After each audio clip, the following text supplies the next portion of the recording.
Namaste, you guys. This is Dr. Dani, physician astrologer. Welcome to my channel. I deliver babies for a living, and so I'm well aware of the long and arduous process that a birth can take when the baby's in the birth canal and the mother's not quite ready to deliver. This can be a very long process. It's a very confined and a restricted feeling. And then all of a sudden, birth occurs, and there's this sudden release into the world. There's like a big sigh of relief. Everyone in the room can be heard gasping at the moment of a baby's birth. And the first time you hear a newborn cry, there's like this thrill and there's this relief. And it's one of the most wonderful moments in a woman's life and in the life of her family. But what do we actually know about birth? Like, do y'all remember your birth? I don't remember mine. I only have a secondhand account from the people that were there. So I'm an obstetrician. I deliver babies. I've told you guys that before. But the word obstetrics, it means to stand by. So I have literally stood by thousands of women going through this birthing process. A lot of times it can't be stopped. Like sometimes it goes really quickly. There's no way you can stop the baby. Sometimes I get there right after the baby's born. But it also can't happen faster than it's supposed to. The physics of birth is essentially there's a pulse, there's a rhythm to the body and how it births the baby. And each push and each pulse that's going on drives us closer and closer to the destination, to the birth. And so when we're speaking metaphysically and we're speaking astrologically, there's waves of creation that come at it. And instead of resisting the wave and getting smothered by it, like a surfer, you just let go. You just let the wave pull you. You get caught in the wave and you flow with it. In between the waves, in between the pushes, in between the pulses, the rhythm of this rebirth, there's a chance to take a breath, to be ready, and to look around and to notice how much closer you are, to have gratitude for everything that you've accomplished, to be amazed at everything that you've accomplished, and to rest in the divinity of right now. And we can predict when the next wave's coming. You want to let the process unfold the way it is supposed to. It will be so much easier. It will help you so much more. The metaphysical meaning of birth. Birth, new. The awakening of man to a consciousness of his unity with the one universal spirit. The change from mortal to spiritual consciousness through the begetting and the quickening power of the word of truth. It is the change that comes here and now. Jesus made no mention of resurrection after death as having any part in the new birth. Except one be born anew, he cannot see the kingdom of God. Birth, new, change following. When man is begotten and born of the word, he is no longer flesh as grass, but is eternal and abiding, not subject to death and corruption. Birth, new, the effect of begetting and quickening take place in man's inner consciousness, but the process of being born anew includes the whole man, spirit, soul, and body. To be born again is to be made a new creature, having this mind in you, which was also in Jesus Christ, and a body like unto his glorious body. Okay, so you guys probably know this. I know this about you, but I'll tell you if you don't know it about you. You were born with an amazing ability to change your internal frequency and vibration simply by changing the way you think and the way you feel. The vibration patterns that we are brewing in our mind and in our emotional etheric body literally bend reality to that frequency around us. And then we perceive and see what's happening. So what you see here is a plate that the experimenter can send sound frequencies through, right? Frequency waves, energy waves of sound through a vibrating plate, and then adding, I think it's salt or sand to it. And as the frequency goes up, what you see is the sand conforming to the frequency waves. And as the frequencies vibrate higher and higher and higher and lighter and lighter and lighter, the patterns of the sand on this plate become more complex, more symmetric, more beautiful, in my opinion. We're not going to watch the whole thing, but if you look at this, if I fast forward here a little bit and take you through some of these higher frequencies, this is just absolutely stunning. And while we do have sound waves through our voice, we hear sound waves through our ears, we also have energetic waves of our emotions, of our thoughts as well. This is the frequency that everyone's talking about. Low vibe, high vibe, whatever you want to call it. Okay. So we are sitting here emitting an energy, so to speak, and the matter of reality is conforming to our vibration. And this isn't the only place you see this. Cymatics just gives you a really nice visual clue about how this can happen. Look at that. I mean, that's just incredible. They can also do it with water. They also do it with magnetic mediums. So whatever medium a sound wave can travel through, you can duplicate this experiment. This picture shows what happens to snowflakes when they've been prayed over. So this is crazy. Look at this, you guys. So you've got thank you, wisdom, truth, eternal. You've got anger. You've got you make me sick. You've got evil. You've got polluted water before prayer. And then all of a sudden, somebody comes in with some great intentions like gratitude, truth, love, peace. And look at how different they look. Those patterns go from disorganized and unconnected to a crystalline pattern, a symmetry, a beauty that is literally programmed into our matrix. So when we vibrate at the energy of gratitude, when we vibrate at the energy of love, abundance, whatever it is that you want, reality conforms to your vibration. That's what's happening. Okay.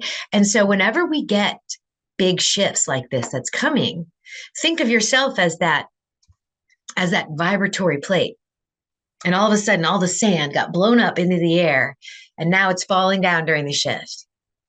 How are you going to vibrate so that that material, that matter, that reality that you live in conforms to your specific frequency?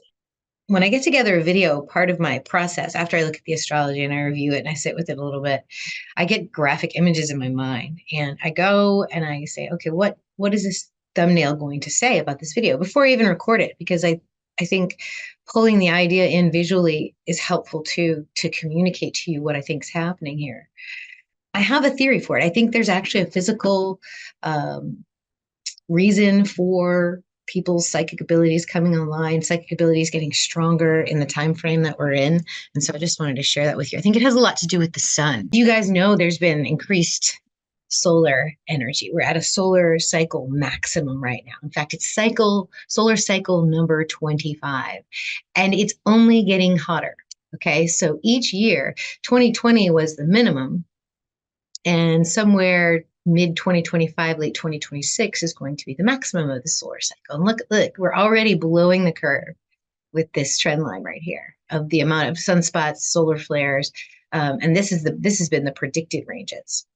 So for some reason, we're a lot hotter than we expected. But there's a couple of other things going on too, in tandem with this solar cycle maximum that we're having. When you have a solar cycle maximum, i.e. more sunspots, more sun activity, you get solar flares. We have energized photons pouring in from the sun, exploding off of the sun and entering the Earth's magnetosphere atmosphere and exciting the ether around us. And how do we know it excites the ether? Because the Earth has her own sort of electromagnetic harmony, frequency, and wavelength. And these little surges that you see in the Schumann resonance correspond very nicely to these solar flares. The high density or the high frequency photons are coming through, exciting the ether between everything and creating energetic shifts for us. That's not the only thing. This is not something that I can find any sort of scientific proof that it's happening. There's a little bit of data coming from Voyager being on the very edge of our solar system. But the truth is, we don't have much scientific data beyond the edge of our solar system. The theory is that we and the stars of the Pleiades orbit around this central sun. It's a little difficult for me to put my head around because I feel like stars need to be a lot closer in order for them to be orbiting each other. But we'll go with this. I feel like there's some truth to this. There's some validity to this, especially if you look in ancient culture and chronologies and you try to understand the cycles of civilization through these ancient stories. There is a cycle. There is a pulse. There is a cyclic and periodic golden age and dark age that comes and goes. And the way that they explain it is that there's this photon belt that is around the central star Alcyon of the Pleiades. And that band of photons is an area of space that the Earth will move into. And it's just now entering that space on the very border edge of it. And we'll have 2,000 years of these high density photons. There are 4 elements in traditional alchemy. You have earth, air, fire, and water. Physics has gone back and forth between the everything else that isn't those 4 elements. Is it a vacuum or is it made of stuff? And at first it was made of stuff and it was called ether. And then there was a vacuum for a little while. And now they're finally starting to say, well, there might actually be a substance out there, a thing. And so this is the 5th element. This is the element that rules Ophiuchus, the 13th sign in constellational astrology. And I want you to wrap your mind around the quantum foam. This ether is the substance that's between everything else. It's a massive amount of space. And what occupies that space? It's this ether. As the vibration is rising, as the sun's heat is increasing, as the heat around the solar system is increasing, I mean, Mars is getting hotter, Jupiter is getting hotter, Pluto is getting hotter, the Earth is getting hotter, the entire solar system is literally warming up. And this ether is so small and so light that it can actually carry, follow me guys, the subtle thought forms that would otherwise pass by our regular senses unnoticed. As it rises, these thought forms are able to be picked up by our own frequency. The subtle thought forms are able to be perceived now because of the effect that this high frequency vibration is having on the parts of our brain that help us to see, smell, touch, taste, and feel, okay? So it's more sensitive and the thought forms are more available to us. So there's actually like a scientific reason for why this happens. You guys, this is also how our heart communicates to our brain to create those thought forms, okay? Those are the subtle thought forms that give us a clue. That's the intuition, that's the psychic sense. And all of this results in a clearer picture, an epiphany, an inspiration, a flash of insight, a moment of true understanding, and compassion. So if we can connect like this on these subtler realms, you guys, there's nothing that we can't accomplish. There's nothing that we can't understand. We can never be fooled again, okay? Because this also gives you the gift of your discernment. So when you hear something that isn't true or doesn't resonate with you, you know immediately. You don't even have to worry about it. You just know. There was a book in 1908 called the Kybalion, and it's a study of the Hermetic philosophy of ancient Egypt and Greece. It's based on the teachings of Hermes Trismegistus and written by the 3 initiates. There's also a book out there by Baron Eugene Fernson from 1923 called The Science of Being. And this person, Tanya Katsos, also wrote a book called The Adventures of I. And so basically what she goes through in this article is that there are 7 universal laws or principles by which the entire universe is governed. The law of mentalism, which means that it's all mind. We don't have a mind. We are the mind of the universe.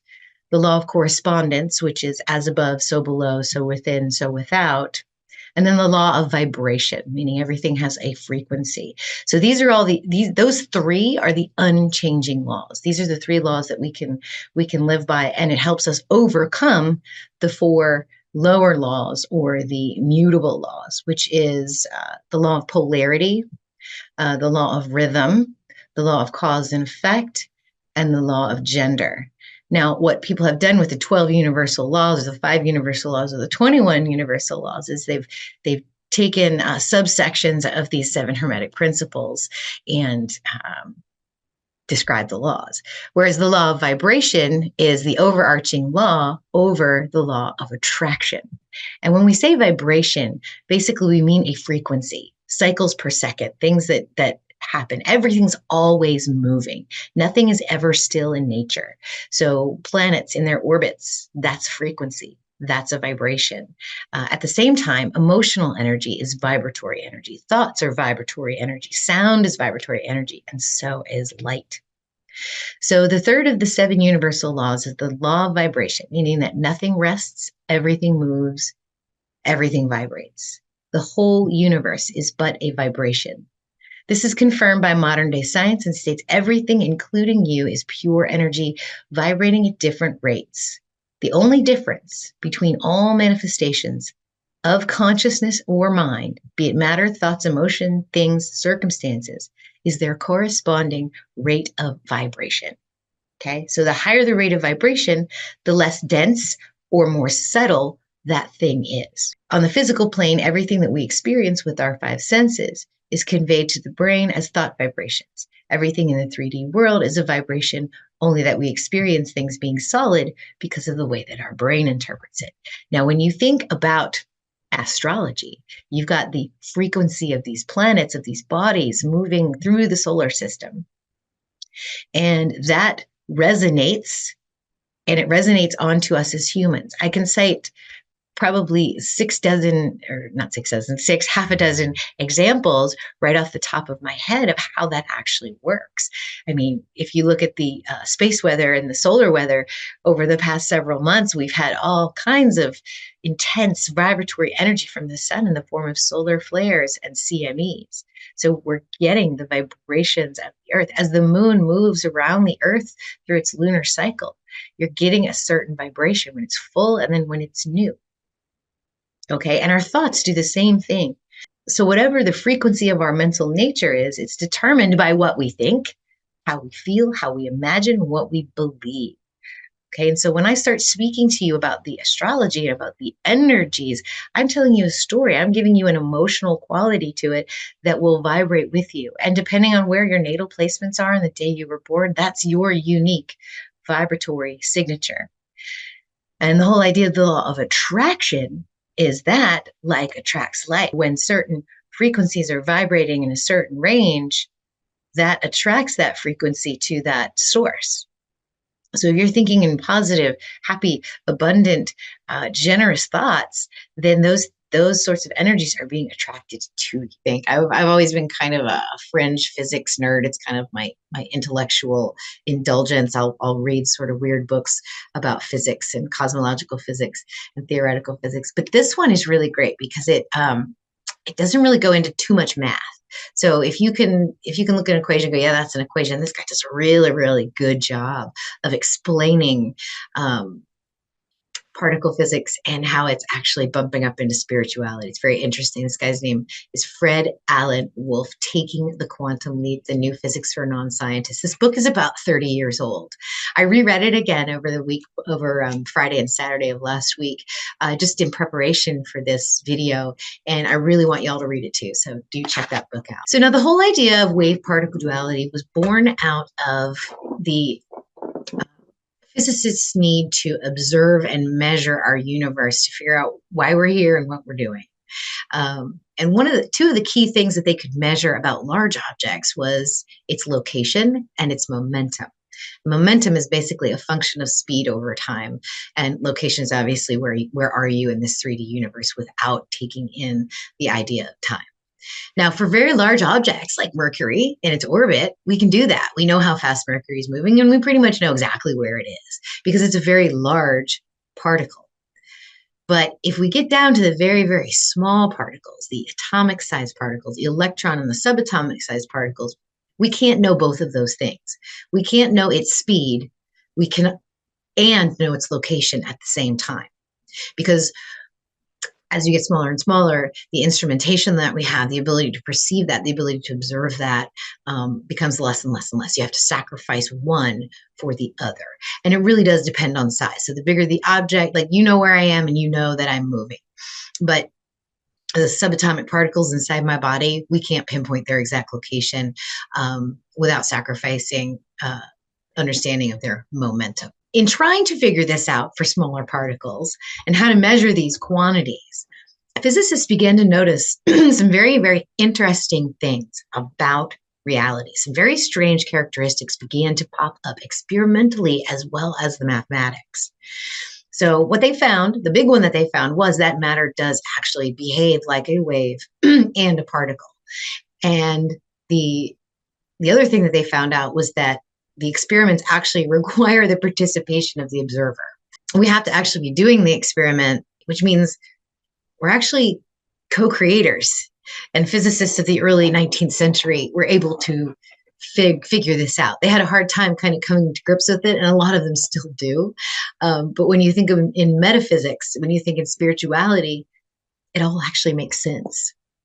So they did thousands of hours of experimentation, thousands of hours of mathematical computation of probability waves during a time when these guys had absolutely no computers.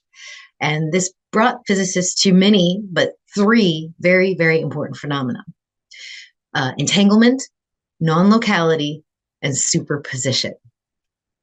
So when we look really closely at the characteristics and implications of these three phenomena, we actually do realize that we are staring in the face of ancient wisdom and metaphysics. So let's look at these. Entanglement. What is entanglement? Entanglement essentially says that two particles that have come in contact to one another, once they are separated at great, great distances, anything you do to one particle will affect the other one. All right? And, okay, so are particles entangled? Which particles aren't entangled? Ladies and gentlemen, we are all entangled. Every single particle in my body, in this desk, in the sky outside, in Mercury, in the sun, in you, we are all entangled. It is all entangled because we were all one singularity at the very, very beginning of time. So we're all entangled to some degree. So what does that mean? Spiritually, that means we're all connected. So there's the mathematical proof, the science figured out by the nerds, that we are actually all connected in the property of entanglement. But that these particles, they move at the speed of light. And anything that moves at the speed of light, there is no time. There is no space for these particles. They're everywhere all at once. Now, we can't prove that with our eyeballs, but the math proves it, okay? And if you think about metaphysics, if you think about spirituality, if you think about ancient wisdom, if I can think a thought and you can psychically pick it up, that's non-locality. So if Mercury can transmit and receive information to our human bodies here on Earth, that is also non-locality. Okay, so you see that everything that we do, everything that we think, affects the entire universe because all of our little particles are moving at the speed of light. We are moving at the speed of light. Even though we're right here, we're just kind of doing it in a circle or doing it within the space of our etheric form. And then the final realization was superposition. So remember that tree that falls in the woods if you can't hear it? Well, there are several different realities out there because of the physics that they've discovered. And because the observer is crucial to creating reality and to observing reality and giving reality its realness, everything is possible until you, as the observer, make the choice, right? So we're all physically connected. Everything that we think and do affects the entire universe, and everything is possible until you choose. And that's basically quantum physics and wave particle duality.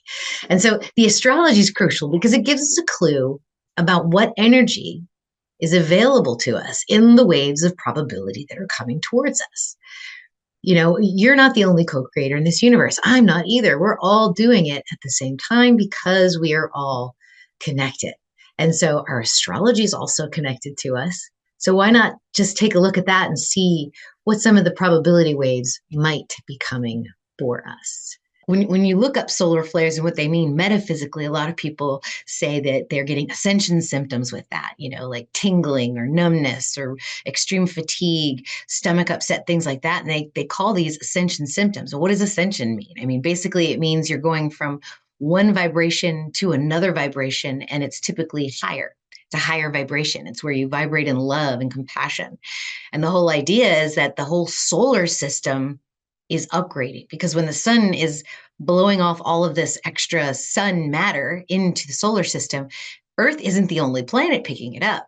Venus is picking it up, Mercury's picking it up, Mars is picking it up, Jupiter is hot right now. Jupiter is 800 degrees hotter than it was. It's affecting Saturn's rings. It's blowing solar matter all the way out through the entire solar system. And so this is exhausting. All these solar flares, one right after the other, especially during a solar maximum. This is solar cycle number 25. We're upgrading. Try reading minds. Try sending telepathic messages. Try using your clair skills, your clairvoyance, clairsentience, claircognizance, all of that, because the whole solar system is upgrading. That's my point. That's the blossoming abilities. Telekinesis, manifestation, telepathy, intuition, mediumism, healing, magnetism, magic, channeling, time travel, remote viewing, and past life regression. You guys can bend the spoon. Yes, that's right. Telekinesis, levitation, you can move the outside world. Your relationship with your environment, it's you versus the reality that you're in, right? So these things are possible if you begin to understand that as a creator, spirit, going through a physical manifestation, you make the rules, even the rules of physics. So I want you to recall the movie The Matrix, when Neo was being tested to see if he was the one. He was in a room full of children and they were trying to see if they could bend the spoon. And they said to him, well, you have to realize that there is no spoon.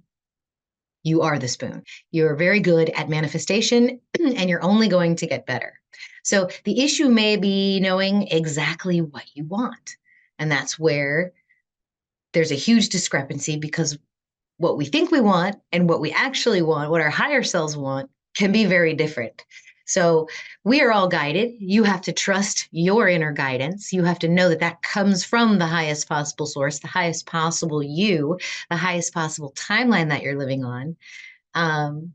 And get your ego mind out of the way because your superpower is manifestation. You think it and it becomes reality. You can actually read other people's minds and you can put thoughts into people's minds for them. So stop denying it. Stop just considering it a coincidence or a synchronicity. You're actually doing this, okay? You also have to stop trying to figure out how it works. What you need to do is just be grateful of that ability, notice it, let it amuse you, blow it off. Don't worry about it. Don't get too excited about it. Don't try to tell everybody that you have this power. Just accept that you have it. Thank Spirit for the ability and the recognition of that power. And then ask for guidance on using it for your highest purpose and for the good of all. Okay. So you are the kind of person that loves it when you are right. But here's the deal, you're right a lot. This is intuition. Okay. Your superpower is intuition. And it's probably been happening a lot more recently than you're used to. Something in your gut, heart, throat, it grabs your attention and you instinctively know what to do. Or you just have a feeling for how things are going to work out. You just sort of get a sense it's going to work out this way or it's going to work out that way. So I don't really have to worry because I know what I need to do. And you're usually right. The collective needs intuitive minds for the times ahead. With your innate wisdom, you light the path of darkness, one more step ahead than we normally would have without your light. People that are intuitives, we need them. We need them at the front line and we need them to say, okay, we need to go here or we need to go here. Intuition. Your gift is mediumism. That's right. Do you remember when you were a kid and all those imaginary friends as a child that you had? What happened to those imaginary friends? Where did they go? My bet is that someone you trusted told you that they weren't really real, that they weren't really there. So you just kind of let them disappear. But some of us never really let them go completely, right? Some of us still kind of talk to our imaginary friends, or maybe we call it talking to ourselves. But what we learn later is that these are actually entities. These are actually ascended masters, angels, higher density beings that have come to bring us wisdom. And we've all been visited. Some people even call them aliens. Open up your heart to the possibility that those on the other side of the veil need you. They need you just as much as we need you to give us affirmation that there is more to this life than just being dead and that's it, that there is something beyond. And so mediumism is your gift. So your superhuman ability is healing and miracles. There's an immense internal healing going on, unmanifested work, waiting to be birthed and waiting to be emerged. You can probably tell there's a miracle in store for us. It's for us and for those that we will help in the future. So hang on tight. Your ability is healing of yourself internally and healing of the world externally. So your superpower is magnetism. Do you ever see something or someone and say, I really want that. I want that thing. I want that person in my life. And have you ever noticed that whenever you need it, you can't get it? So when you say, I really would want that, eventually it just sort of shows up. Whereas if you're like, I really desperately need that, you can't get it. And you have this ability and you see something that you want that pleases you. You say, yes, I want that. And then you move on to the next thing. And eventually what you want kind of just shows up. It's magnetism. It's brought to you. But try not to have too much attachment to what it is that you desire and don't need it. The ability to do magic. So spells and rituals, lighting a certain candle, reciting mantras, affirmations, intentions, those sorts of energies. This creates a laser focus for you. It allows you to channel the energy of intention of the thing or the result that you desire into a symbolic action that you can take. Ritual is very important. So if we're talking about religion, the ritual of going to the place at a certain time on a certain day, doing certain things in a certain order, that's all ritual. That's all part of the organized part of it. And that helps to focus people's attention on what their intention is, because where your attention goes, intention and energy flow. So your faith in this flow of energies heightens your ability to move mountains with the wave of your hand and a wish. Now, you're probably listening to me because you've had a lot of prayers answered lately, both conscious and unconscious prayers. This is channeling. Someone or something is communicating with you and through you. And the way channeling starts is through synchronicities. You get messages from the outside. And then eventually, if you pay attention to those synchronicities, if you pay attention to what you were thinking about before the synchronicity, that is very likely a channeled message, a download, so to speak. Okay. You don't have to give it a name. It doesn't have to be from an angel, but the ability to channel higher knowledge that isn't part of your small organic brain is what triggers synchronicities. You feel it deep within your soul when these messages come through. They couldn't have possibly come from your little earthly mind. And sometimes when this starts happening, you start to feel a little bit like you're going insane, even though synchronicities are a really cool thing to see. Time travel. And I don't mean getting into a time machine and traveling to, 1776 to see what the American Revolution was like. This is the ability to work and to get results on multiple different timelines. Yes, that's right. We live in a multiverse, my friend. The timeline that you're sitting in right now, listening to me, watching me, absorbing my information, that is one timeline. On another timeline, you're doing your chores. On another timeline, you're writing that proposal. On another timeline, you're calling your mother. There is a way for people like you with this energy to do multiple things on multiple different timelines, to let the universe work for you. How do you do that? Well, all you have to, one of the coolest tricks you can do is just practice by going into the past. You can go back into your own past, into the timeline that you're remembering right here and right now, and you can make edits. You can go back to a time where maybe you were embarrassed or maybe you felt weird about something, and you can go back and you can rewrite what actually happened. And what that does is it heals you and it heals others. So, yeah, you can go back in before your life, you can go into the future. You're basically acting as your future self to your past self. Remote viewing. And I don't want you to laugh because this is actually a real phenomenon. It's been studied and used by the US government and others for military and spying and investigative purposes. You might be laughing because for you, it's probably natural. If you're the type of person that can close your eyes and see very vivid visualizations, maybe that have no association with what you're thinking about, or maybe your mind took you down some crazy rabbit hole. And so this is now what you're thinking about. You might be seeing things that are actually real in another time space area, in another country, on another planet. You might actually be seeing it. You might believe that the images you get in your mind are created by your imagination. Maybe play with this a little bit. Like, what would it take to prove to yourself that you're actually remote viewing? Do an experiment with somebody that you trust to tell them, or that might be into this kind of thing. Just say, hey, I'm going to close my eyes and I'm going to think about where you are right now. And I'm going to give you a description of your environment, and just try it. And what's the worst that could happen if you get it wrong, right? I mean, oh, well, you don't really have the superpower. Maybe you're just in your own way, but that's how you do it. And you want to get into a nice meditative state, and you want to close your eyes, and you want to really just kind of let your energy flow through you, do some breathing, get really relaxed, and then focus on that person's environment. Write it down, record what you see and think, and then let them know. And then see if you can get an affirmation from that, and then start using it because it can be very useful to you. Past life regression. Which is also accessing the Akashic records for yourself and for others. And this superpower enables you to compassionately learn and experience all lives, past and future, of you, of yourself, of everybody. This transmutes all perceived and real traumas and threats. Anything that you get triggered by, any post-traumatic stress energy that you have, you can dig down into a previous life or a previous memory or something from the Akashic record that's associated with you, and transmute that energy. This results in healing and access to the dark subconscious parts of your mind and the entire Akashic record. Why are we talking about the number 33 today?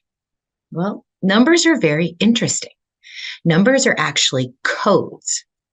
Numbers count things for us. Numbers describe the relationship between things. Number is the basis for all math. Numbers give us the physical laws of 3D reality, and numbers are hidden everywhere. Our language, the letters and the words we use to spell, to speak, to cast spells, to speak words, encodes a numerical language. And the other night, I was actually on call for my hospital for the service for catching babies, and I got a phone call. And when I looked at the time, it was 3:33 a.m.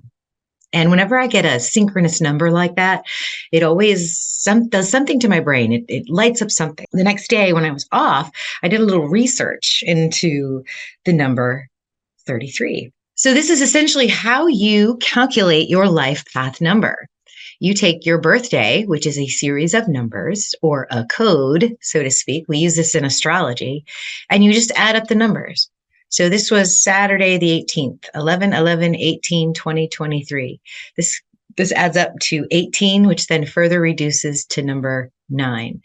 And then it gives you the life path number 9. Now, if you reduce this number and you get 11, 22, or 33, these are considered special numbers. These are called master numbers. I went ahead and I did my birthday, and I came up with the number 33/6. So 33/6 is my life path number based on my birth date.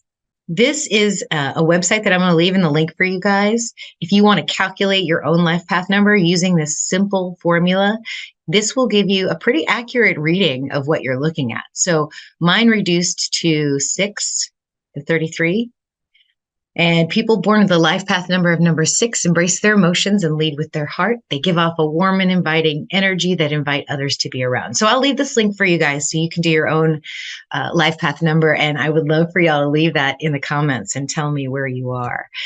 So mine was 33 and reduced down to 6. But here's 33. 33 is a master teacher, and it's a very rare number. So if any of you guys are 33s, I want to meet you. I am a spiritual leader devoted to showing others how to connect to their own heart and consciousness. This really resonates with me. And so I just wanted to go down on this, 33 rabbit hole. And I started looking up more information about the number 33. So not only does it describe my life path and sort of the things that turn my spirit on, but there's also a whole lot of interesting information associated around the number 33. I'll leave this link for you too, but did you know that we have 33 vertebrae in our human spine? This is where the cerebral spinal fluid goes up and down through that spinal cord, which is also the pranic tube in spiritual work. And 33 is a very important number. Jesus Christ was 33 years old when he was crucified, died. But the 33rd parallel of our planet also has some very interesting events that have happened. So this article kind of goes through all of that. Here's some interesting ones. For example, Mount Hermon in the Book of Enoch, where the Watcher class of fallen angels descended to Earth, is located on parallel 33. Franklin D. Roosevelt, the U.S. president, passed away near parallel 33. Both of the Kennedys died on the 33rd parallel. And so there's a ton of these. I'm going to also leave this link for you guys. This is just fascinating. There's also a lot about the Garden of Eden, Baghdad, the Middle East, the 33rd, the northern 33rd parallels up there. They also have some about the South parallel 33. So this is super interesting. There's a lot of ads in it. But anyway, I just wanted to share that with you guys because I just thought that was so super, super interesting. Let me stop sharing for just a second. So now let's talk about gratitude. I'm just so grateful you guys are here. When I look upon the last year of my life and everything that I've been trying to do, trying to accomplish, trying to communicate, I just get this feeling of gratitude. I'm just so super excited to be able to share the information that I'm learning with you and teach it to you. So if you're also grateful to be here, give me a thumbs up, subscribe to my channel, put in the comments what your life path number is. Just let me know how you're doing and where you're at. Gratitude. Gratitude is a spiritual concept that you can practice all year long. It doesn't take anything. And it's also one of the things that I tell patients of mine that are upset or frustrated or angry or afraid or completely stressed out. I ask them, I say, is there one thing in your whole life that you can be grateful for right now?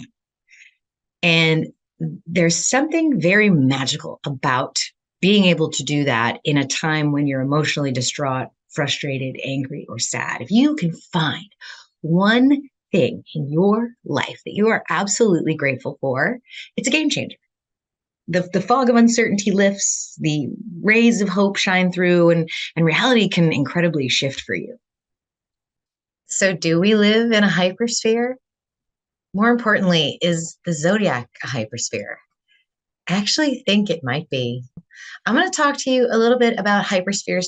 And since we live in a holographic fractal universe, everything inside of this toroid has their own toroidal field. But how does this energetic shape exist in nature? It's not something we necessarily see. We kind of have to sense it with things, not with our own eyes. 3D world that we live in, we're all very familiar with it. A hypersphere is more of a fourth dimensional object. In mathematics, you can go up to infinite dimensions in space because, all you have to do is calculate and integrate and, take the square root and blah, blah, blah, all that math stuff.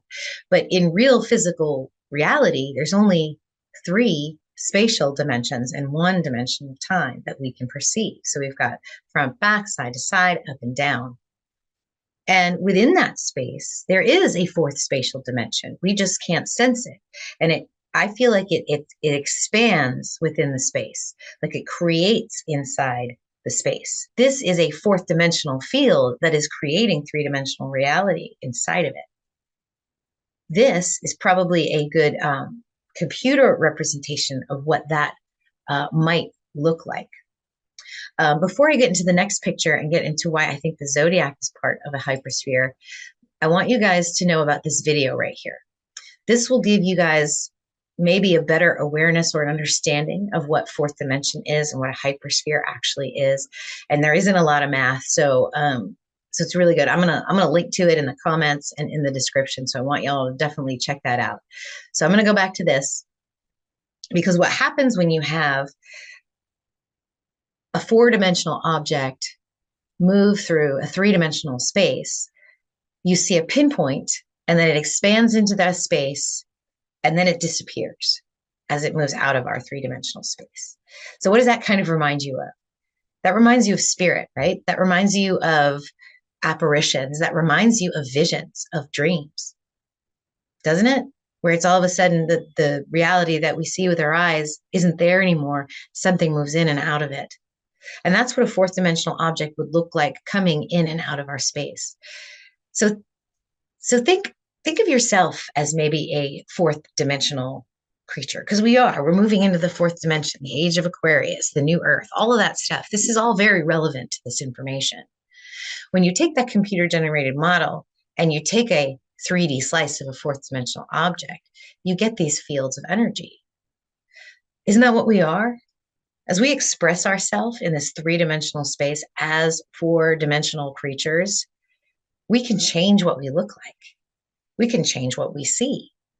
It really is that simple. There's a whole lot of reality creation techniques where you can enter a meditation, and when you come out, you have changed your timeline. You have changed your reality.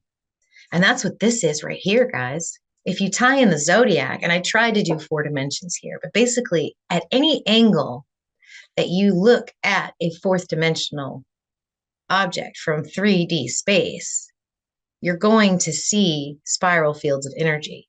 Now, if you were to turn this human around to the side, you would still see that spiraling going inward or outward, a three-dimensional hologram as opposed to a two-dimensional hologram.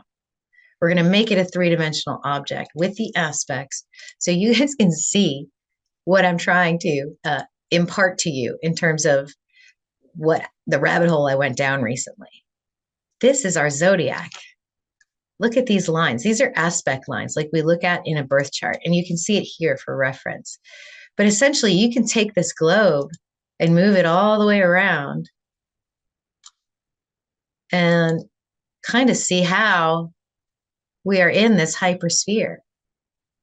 To just kind of take yourself up to the fourth dimension and look at what we're dealing with here and how we can play with these energies. I am literally so grateful that you are here, and I just want to thank you. Like, you guys are literally the reason I'm out here talking to myself and talking to you, teaching the cosmos. You're what keeps me going. And I'm eternally grateful for that.